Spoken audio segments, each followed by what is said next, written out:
పాకిస్తాన్ తన వక్ర బుద్ధిని మరోసారి ప్రదర్శించింది. ఇన్నాళ్లుగా కొనసాగుతున్న ఉద్రిక్తతలకు విరామం పడింది అని ఊరట చెందుతున్న వేళ పాకిస్తాన్ దారుణాన్ని కొడిగట్టింది. కాల్పుల విరమణ ఒప్పందాన్ని తుంగలో తొక్కేసింది. ఒప్పందాన్ని ఉల్లంఘించి కాల్పులకు తెగబడటంతో పాకిస్తాన్ బుద్ధి ఏంటో మరోసారి ప్రపంచానికి తెలిసింది.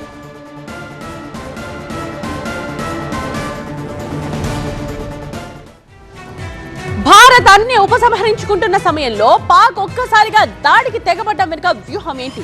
పాక్ ఆర్మీ ప్రభుత్వం మధ్య వైరుధ్యాలే ఈ పరిస్థితికి కారణమా? ప్రస్తుతం సరిహద్దులో ఎలాంటి సిట్యుయేషన్ ఉంది? పాకిస్తాన్ ను చాలా దేశాలు రోగ్ కంట్రీగా భావిస్తాయి. ఆ దేశం మాటలను నమ్మడానికి వెనుకడుగు వేస్తాయి. అలా ఎందుకు చేస్తాయో తాజా పరిణామాలను గమనిస్తే అర్థమవుతుంది. కాల్పుల విరమణకు అంగీకరించిన పాకిస్తాన్ కొద్ది గంటల్లోనే తన వక్రబుద్ధిని చూపెట్టుకుంది. సరిహద్దుల్లో పాకిస్తాన్ కాల్పుల విరమణ ఒప్పందాన్ని ఉల్లంఘించిందని భారత విదేశాంగ శాఖ కార్యదర్శి విక్రమ్ మిశ్రీ తెలిపారు. కాల్పుల విరమణ అవగాహనను పాక్ ఉల్లంఘించడం సరికాదన్నారు. డీజీఎంఓ మధ్య జరిగిన అవగాహనను ఉల్లంఘించడాన్ని ఖండిస్తున్నట్టు చెప్పారు. పాక్ దుర్మార్గానికి తగిన విధంగా జవాబిచ్చేందుకు ఆర్మీకి స్వేచ్ఛ ఇచ్చామని అన్నారు. इस समझौते का पाकिस्तान की ओर से घोर उल्लंघन हो रहा है. भारतीय सेना जवाबी कार्रवाई कर रही है और इस सीमा अतिक्रमण से निपट रही है.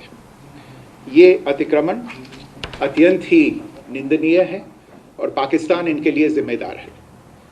हमारा मानना है कि पाकिस्तान इस स्थिति को ठीक से समझे और इस अतिक्रमण को रोकने के लिए तुरंत उचित कार्रवाई करे.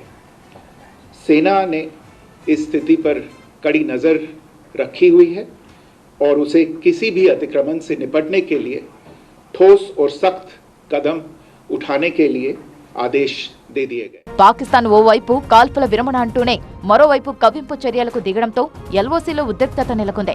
కాల్పుల విరమణకు అంగీకరించిన కొన్ని గంటల్లోనే జమ్మూ కశ్మీర్తో పాటు ఇతర సరిహద్దు రాష్ట్రాలపై డ్రోన్ దాడులకు తెగబడింది. జమ్మూ కశ్మీర్లోని ఉధంపూర్, శ్రీనగర్, పూంచ్, రాజౌరీలలో భారీ శబ్దాలు వినిపిస్తున్నాయి. దీంతో అప్రమత్తమైన భారత సైన్యం పాకిస్తాన్ దాడులను సమర్థవంతంగా తిప్పికొట్టింది. జమ్మూ కశ్మీర్ ముఖ్యమంత్రి ఒమర్ అబ్దుల్లా పాక్ సీజ్ ఫైర్ ఉల్లంఘనని వీడియో సహా ధృవీకరించారు. పాక్ చేస్తున్న కాల్పులను, డ్రోన్ అటాక్స్ ను ఆయన వీడియో సహా తన ఎక్స్ ఖాతాలో పోస్ట్ చేశారు. ఇది పాకిస్తాన్ దురాగతానికి అద్దం పడుతోంది. మరోవైపు తాజా పరిస్థితులను కేంద్ర ప్రభుత్వ వర్గాలు నిశితంగా పరిశీలిస్తున్నాయి. పాకిస్తాన్లో అటు ప్రభుత్వం, ఇటు సైన్యం సమాన నియంత్రణను కలిగి ఉంటాయి.